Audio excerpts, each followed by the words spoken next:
This is Nightly Business Report with Tyler Matheson and Susie Gehring. Flare-up protests in Hong Kong grabbing Wall Street's attention and increasing concern about potential long-term economic repercussions. Too big to fail? 6 years after AIG's record bailout, was it legal? Its former CEO is in court trying to prove it was not. And economic improvement. A new survey says things are looking up. So why does one Federal Reserve official want to wait and wait to raise interest rates? We have all that and more tonight on Nightly Business Report for Monday, September 29th. Good evening, everyone. Today's closing numbers on Wall Street don't really tell the story at all. Yes, it was a down day, but at the opening bell, it looked like it could have been one for the record book. Stocks dived from the get-go. Within minutes, the Dow was down nearly 200 points. There were fresh worries about slowing growth in China, to be sure, but that wasn't the half of it. What really spooked investors was this: the stunning sight of tens of thousands of pro-democracy demonstrators flooding the streets of Hong Kong. Police cracked down hard. Banks and other Hong Kong businesses shut down for the day. Stocks sold off in Asia, then in Europe. The demonstrations continued well into the early morning hours Tuesday and may well continue for another day. After that early tumble, though, U.S. stocks fought back. Here's how things looked at the closing bell. The Dow down just 42 points. The Nasdaq lower by 6, and the S&P 500 lost 5. In Hong Kong, the Hang Seng Index had a terrible Monday, with stocks falling nearly 2%. Susan Lee is on the ground in Hong Kong with more on what the protesters are demanding and why investors are paying such close attention. The streets of Hong Kong are flooded once again with protesters, more than the 80,000 that were estimated to have taken the streets over the weekend, and they have virtually shut down the fifth largest international market in the world. Now, what made the international community really take notice was the escalation in the confrontation from the Hong Kong riot police and also from the Hong Kong government, firing in tear gas and pepper spray at the crowds yesterday, which we haven't seen since the handover from the UK back to China in 1997. At one point, the Hong Kong riot police holding up signs saying disperse or we will fire. And the speculation amongst the crowd was they were readying rubber bullets to be shot, though we don't have individual confirmation of that. And it really harks back to 1989. The reason for this is that this is meant to be a peaceful student movement for democracy in Hong Kong. And people can't help but make the comparison of the tanks rolling into Beijing in 1989. It looks like the movement has been rewarded with a softening stance from the Hong Kong government. The second in command, the chief secretary tonight, has told the people of Hong Kong that they will take a second look at the hard stance from Beijing and hopefully take a look at the right for Hong Kongers to vote for their leader in the future. But she did say that given the chaos that we are seeing in the city, that might take some time. For Nightly Business Report, I'm Susan Lee in Hong Kong. Let's turn now to two market experts for more analysis on all of this. We're joined by Michael Farr, president of Farr Miller and Washington, and John Rutledge, chief investment strategist at Safanad. Gentlemen, welcome. And John, let me begin with you. You know, looking at that video, it's pretty unsettling to see those mobs of protesters. But here we are, thousands of miles away from all of that. To what extent that what's going on in Hong Kong and those protests impact the U.S. economy and the U.S. markets? How important is it?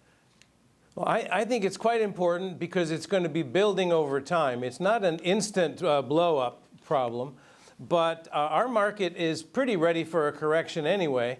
As we've seen, it's been going up a long time. It's got some pretty silly-looking IPOs recently, the Alibaba IPO among them. And I think it's about time for it to take a breather. But the economy's in pretty good shape. The economy's not going to be knocked out of the box by the Hong Kong situation unless it interrupts shipping. Michael, do you see it the way John does? Well, not exactly. I see these protests as something that happen from time to time and have gone on for a number of years, protesting for democracy. I think that the police and military in China have learned their lesson against becoming too heavy-handed and creating a larger incident that would result in sanctions and other things. I mean, they know with enough experience not to overreact. So I think this passes as long as it doesn't escalate. I think the China investment surveillance story is largely intact, though I probably wouldn't put money in today. What about John's argument that we're due for a correction and that that some of the froth, as evidenced by the Alibaba IPO, is further argument lending credence to that thought? Well, I think a completely different subject, but we've been expecting a correction in U.S. markets now, I think, for 3 years. Certainly, this is probably the most over-anticipated correction that just hasn't happened in my career. So, yeah, we're due. He's right, but it just doesn't seem to happen. This could be the spark, or we continue back as normal. It feels toppy. Mm-hmm. You know, let me ask you this, John. We know that the Chinese economy has been weakening for quite a while now. How vulnerable is the Chinese economy to this conflict in Hong Kong? And then, you know, by virtue of that, what ripple effect could that have on all the American companies that do business there? Chinese economy is complicated like layers of an onion. And one story in China is growth is slower than it was. That's true. It's also different than it was. Less infrastructure, less heavy metal, less manufacturing, more services, more finance, and so forth. That restructuring will continue, and also says growth will be more like 7 than the 10s we got used to. But let's face it, this economy is $9 or $10 trillion in size. If it grows 7%, that's a $700 billion increase in GDP for the year. They're still doing okay. In the short term, the Hong Kong thing could spook people a little bit, in which case you could have a hiccup for a quarter or so. But I think the China growth story is intact. As I think Michael was saying, that doesn't mean I want to buy Chinese stocks listed in China. I'd rather make my China bets in the U.S. and other places where I trust the courts, the judges, the audits, and so forth more. Michael, I can tell you want to jump in there. Go ahead, but also spin the reel forward a little bit. We're going to begin the final quarter of the year here, day after tomorrow. What do you expect? Okay, first, I was going to jump in with just one risk that I see out there, and that's our complacency. We seem to believe in that central planning that China's been doing will work. We've avoided, or they haven't seen a real downturn in the business cycle in China since 1994. Somehow we, I think, are drinking the Kool-Aid that it won't happen. If this negative downturn continues and less than 7% or less than 6% and so forth growth occurs, that causes pressure on commodity prices. That affects all of us. As we come into the end of the year, Ty, more than ever, I feel like it's a jump ball. To me, we could certainly be at the beginning of a significant correction. We are overdue, but we've been waiting a long time. The Fed is still nearby, and anybody who's bet against this trend has lost. So cautious and careful, and know what you own, and make sure they're good balance sheets and real earnings with companies. All right, gentlemen. Thank you so much. Thank you, Michael. Thank you, John. Michael Farr, Miller in Washington, and John Rutledge at Safanad. While economists worry about growth in China and that unrest in Hong Kong, a new survey out today shows steady economic growth here in the U.S. But even though we are heading in the right direction, one member of the Federal Reserve is urging caution about raising benchmark interest rates too soon. Steve Leisman has the story. Charlie Evans, the Chicago Fed president and one of the more dovish members of the central bank, saying today that he's ready to be patient before raising interest rates. Evans is even willing to go later than the current market consensus of mid-2015 to make sure the economy is on firm footing. His reasons? The Fed doesn't want to reverse course if the economy turns down again, and because of economic weakness overseas. In fact, Evans, who is a voter next year, fairly bristles when asked why the Fed still has a zero interest rate policy now. Sometimes I just think you have to be kidding me on this, right? Look at Europe. Look at the situation that they're facing. They're facing disinflationary risks. It's very low. They put the monetary union together, and they're not able to hit their target. They're way below there. They're worried about the entire integration of that community. Look at Japan. They've had low interest rates and a bad economy, disinflation for 20 years. China's having its difficulties in terms of overheating and how they're going to generate growth without also bubbles appearing in the housing market. Evans acknowledged the U.S. economy has improved. And a new survey from the National Association for Business Economics sees the improvement continuing through 2015, with the economy breaking out of the lackluster 2% growth pattern that's prevailed since the recovery began. It looks like it's a return to more like 3% growth for the year ahead. And it's broad-based. You're talking about residential investment, the consumer and business investment. So it looks good, and government finally turns the corner away from negative to positive. That optimism got a boost with new income and spending numbers for August. A surge in auto sales boosted spending, but there were also gains in services. Americans spent more because they had more money in their pockets. Wage and salary gains, a critical missing link in this recovery, were the best since March. All of today's data and commentary will be cast aside this Friday when we get the September jobs report. The pace of job growth and the level of the unemployment rate will provide the best clues for the pace of economic growth and just when the Federal Reserve will hike interest rates. For Nightly Business Report, I'm Steve Leisman. One U.S. company that's getting hurt by weakness overseas is Ford. Shares fell 7.5% today after an investor meeting revealed that the automaker now expects a loss next year in Europe. And it is planning to take a pre-tax loss of $1 billion in South America for this year, 2014. Ford also expects margins in North America to be on the low end of forecasts. But Americans are spending more money, and a lot of it on new cars. Consumer spending rose a healthy 0.5% in August after being flat in July, with most of that increase coming from higher auto sales. Consumer incomes rose 0.3% that same month, a bit more than forecast. A drop in the number of people signing contracts to buy existing homes does not bode well for the fall housing season. According to the National Association of Realtors, pending home sales fell 1% in August. Contracts to purchase previously owned homes are now lower than they were a year ago. Diana Olick explains why. I've just been outbid. I've been outbid by other buyers, and that's made it very challenging. Eric Garcia has been shopping for a home in the Burbank, California area for 2 years. And for 2 years, prices have been going up. It's just been harder to shop because you need more money to put down. You need more. You need a bank to give you a good mortgage offer. So you kind of have to compete now a little bit more financially, and that just makes it kind of challenging. That's why other first-time buyers like Eric have been sidelined since the start of the housing recovery, while all cash investors were pumping up sales and prices. Now investors are starting to pull out.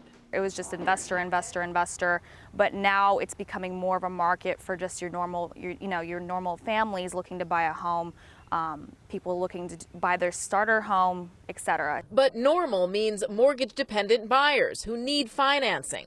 While prices are moderating, they were still up over 5% in July from a year ago, according to the latest reading from Black Knight Financial Services. The return to normal, I believe, is going to be what leads housing down 10 to 20% in prices and demand over the next 1 to 2 years. The exodus of investors from the market means home sellers are no longer in the driver's seat and will have to adjust their expectations accordingly. This home, for instance, is on one of the most coveted streets in a close-in D.C. suburb, but it went for below asking price. The buyer says hers was the only offer. Listings usually go down in the fall, but new listings in August fell almost 3 times more than usual, according to Redfin. Potential sellers clearly scared off by the new normal. For Nightly Business Report, I'm Diana Olick in Chevy Chase, Maryland. If you think your bank has been jacking up the fees that it charges, well, guess what? You're right. A new survey from Bankrate.com says ATM fees have risen 5% in the past year, and overdraft fees for checking accounts have shot up by nearly a third during that same period. Bank of America is paying a big fine for overstating the value of its Merrill Lynch unit again and again. The Securities and Exchange Commission charged the bank more than $7.5 million for breaking civil securities laws by repeatedly overstating Merrill's value to investors by about $4 billion and for what it calls poor internal record keeping. And at another big U.S. bank, some former employees have been charged with insider trading. The SEC charged a Wells Fargo analyst with tipping a trader at the same bank ahead of some big market-moving ratings upgrades and downgrades. That trader raked in more than $100,000 in profits. 6 years after the government put together a record bailout for AIG, the insurance giant's former CEO is in court again, arguing that the company and its shareholders were treated unjustly and unfairly by Uncle Sam. Mary Thompson has our story from Washington. For 40 years, Hank Greenberg ran AIG.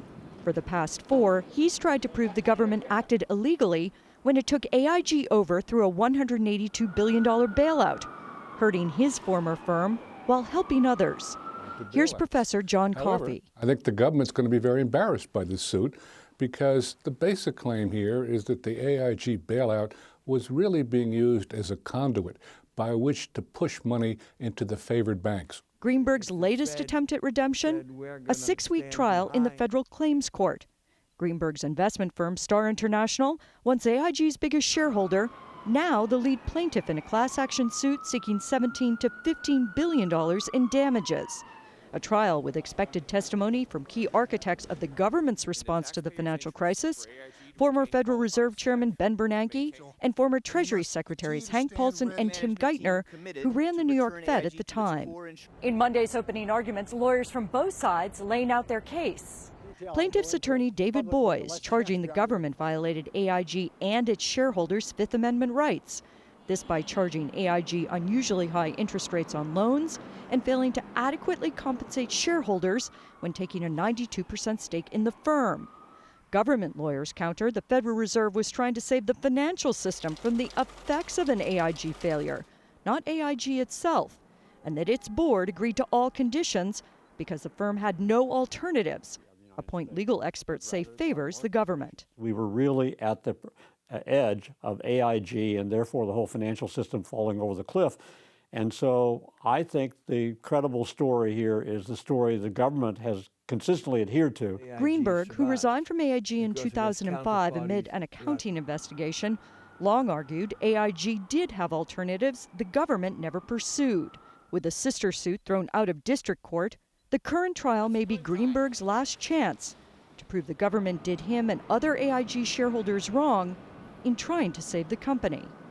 In Washington, D.C., I'm Mary Thompson for Nightly Business Report. And coming up, 3 major pharmaceutical companies have released new data on promising cancer drugs. Details next.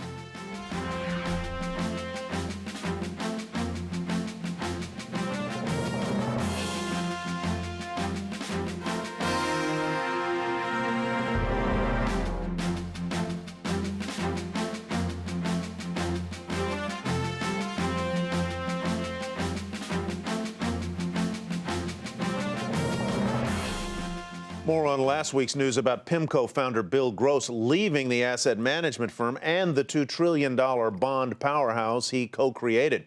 The Wall Street Journal reports $10 billion in outflows from PIMCO on Friday alone. And the Journal says there are fears inside the firm that $100 billion, maybe even more, could flood out in the wake of Gross's departure.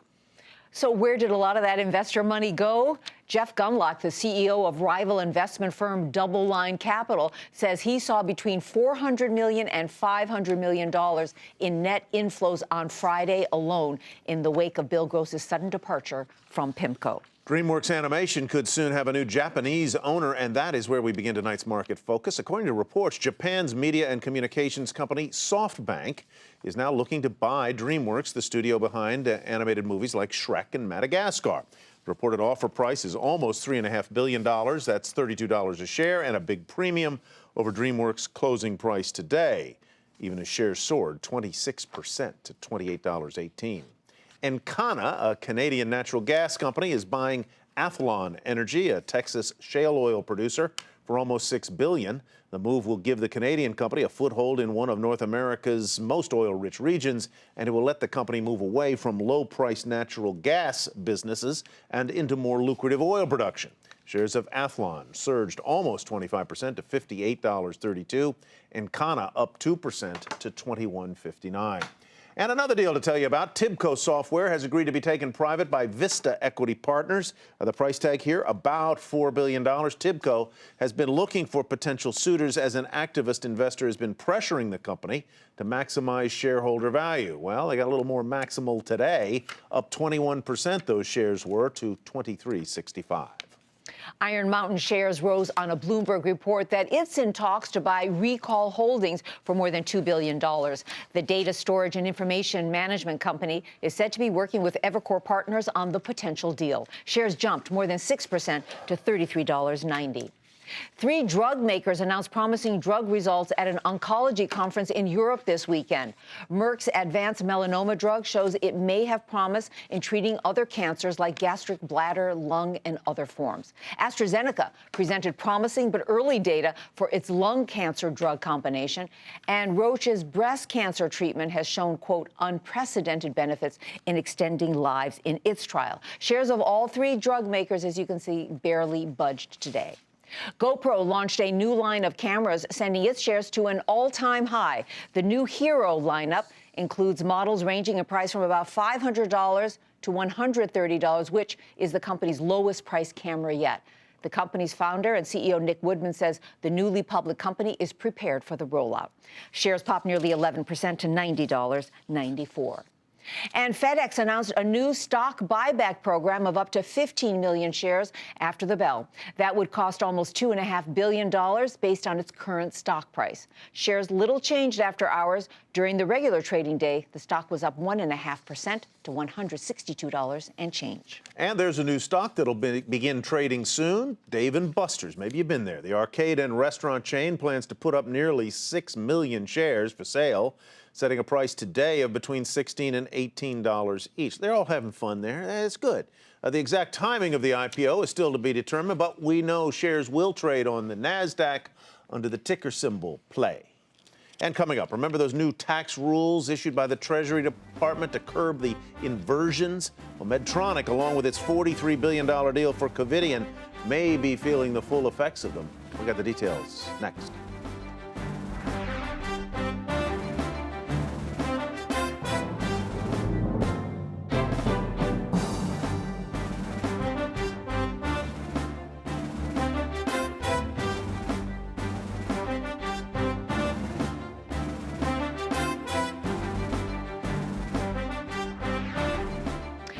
Federal safety regulators are studying consumer complaints about unexpected acceleration in some older Toyotas. The National Highway Traffic Safety Administration hasn't opened a formal investigation, but it's looking into more than 100 complaints about Toyota Corollas from the years 2006 through 2010 that suddenly accelerate at low speeds. And meantime, a pretty sizable recall for some Harley-Davidson motorcycles. More than 100,000 brand new touring bikes are being recalled because their clutches may fail, causing stopped bikes to creep forward without warning. Expect a lot of delays if you plan on flying anywhere near Chicago over the next 2 weeks. Federal aviation regulators say that's how long it could take to reopen the Chicago Area Air Traffic Control Center, which was set on fire last week by a troubled temporary employee, grounding thousands of flights. And a twist on the growing list of U.S. companies looking to lower their corporate tax rates by reincorporating overseas. Shares of Civio plunging today, down 50% after the company, which provides housing and other accommodations for energy workers in remote locations, said it would not pursue a conversion to a REIT and would instead move its headquarters to Canada without buying or merging with anyone. Civio generates about 90% of its revenue outside of the U.S., much of it in the oil sands region of Canada, so it won't be subject now to those new Treasury Department rules aimed at curbing tax inversions. And those new rules by the Treasury Department to crack down on corporate inversion plans is causing Medtronic to rethink the terms of its planned acquisition of Dublin-based Covidien. The possibility that could restructure the deal sent shares of the medical device company down by more than 1% today. Meg Terrell shows us how the new rules could impact this already agreed-upon deal and others in the healthcare sector. The record deal activity in healthcare this year may be hitting a stumbling block. The U.S. Treasury last week announced new rules to stop inversions, acquisitions in which companies buy overseas competitors to lower their corporate tax rate. And they may be causing buyers to take a pause. I think with the passage of the new U.S. Treasury laws, I think it's likely that the acquiring companies are going to try to come back to the table and say, hey, with this new structure on tax policy, we'd like to renegotiate some of the terms of the deal. Billions of dollars worth of deals could be affected, particularly in healthcare, an industry that's led the strategy. North Chicago-based drug maker AbbVie announced a deal this year to buy Ireland's Shire for about $55 billion, while Medtronic, a Minneapolis-based medical device maker, announced a $43 billion deal to buy Ireland's Covidien. Medtronic says it's studying the Treasury's actions and will comment on any potential impact to its acquisition of Covidien once it's finished its review. AbbVie declined to comment. Renegotiations could be risky, analysts said. Larry Beagleson of Wells Fargo said Medtronic may seek to restructure its deal, including asking for a lower price, and there's risk it could fall apart if the two sides can't agree. Medtronic may also look to use more stock and less cash, Reuters reported. Covidien's got some leverage, a breakup fee of $850 million if the deal falls through. And while the U.S. acts to stop inversions, companies say a change to the country's tax code is what's needed. They want comprehensive reform, reform that really does level the playing field for U.S. companies, because U.S. companies are at a disadvantage relative to foreign companies because of paying higher taxes in the U.S. Until then, Morningstar's Damian Conover said companies are likely to continue to pursue inversions, even if the U.S. succeeds in making them a little more difficult. For Nightly Business Report, I'm Meg Terrell. And finally tonight, Forbes magazine out with its annual list of the 400 richest Americans. We'll give you the top 5. In 5th place, Christy Walton, one of the heirs to the Walmart fortune. She's worth $38 billion. Three other Walton family members are right behind her in the top 10. Tied for 4th place, industrialists Charles and David Koch, with each of the brothers worth $42 billion. In 3rd, Oracle co-founder and outgoing CEO Larry Ellison, worth $50 billion. And 2nd place, Warren Buffett of Berkshire Hathaway, worth $67 billion. And at number 1, the big Bill, Bill Gates, the Harvard dropout who founded Microsoft. He's worth $81 billion. You have to be worth $1.5 billion to get on that list. Sorry, Tyler. That's Nightly Business Report for tonight. I'm Susie Garrett. Thanks for watching. All right, I'm Tyler Matheson. Have a great night, everybody. We'll see you tomorrow night.